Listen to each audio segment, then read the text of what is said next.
ताज्या घडामोडींसाठी स्वानंद न्यूजला सबस्क्राइब करा आणि बेल आयकॉनवर क्लिक करा। पनवेलमध्ये बैलगाडा शर्यतीवरून झालेल्या दगडफेक आणि गोळीबार प्रकरणी राहुल पाटील यांच्या विरोधात गोळीबाराचा गुन्हा दाखल झाला होता। या प्रकरणात आता पनवेल पोलिसांनी राहुल पाटील यांना अटक केली आहे। या प्रकरणात पोलिसांनी राहुल पाटील यांच्यासह 15 जणांवर गुन्हा दाखल केला होता। पनवेल पोलिसांनी राहुल पाटील यांना अटक केली असून त्यांना पनवेल कोर्टात हजर करण्यात आलं होतं। कोर्टानं राहुल पाटील यांना 1 दिवसाची पोलीस कोठडी दिली आहे। तसेच राहुल पाटील यांच्यावर खोटे आरोप लावण्यात आला असल्याचं राहुल पाटील यांचे वकील ॲडव्होकेट वसीम शेख यांनी सांगितलंय। 12 तारखेला ओवळादुंगी गावाजवळ बैलगाडा शर्यतीचं आयोजन करण्यात आलं होतं।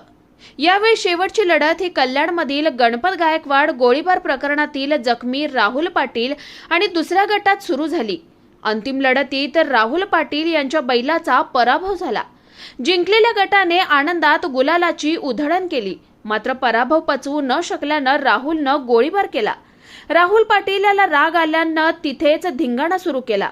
दोन्ही गटात जोरदार दगडफेक आणि शिवीगाळ झाली। त्यात राहुल पाटील यांनी त्याच्या सोबत जमवलेल्या एकाने जवळ असलेल्या पिस्तूलमधून 1 राऊंड फायर केला। घटनास्थळी पोलिसांनी तपासणी केली असता राहुल पाटील यांच्या समर्थकांनी गोळीबार केल्याचं निष्पन्न झालं। आकाश साहने, स्वानंद मीडिया, पनवेल। ताज्या घडामोडींसाठी स्वानंद न्यूजला सबस्क्राइब करा आणि बेल आयकॉनवर क्लिक करा।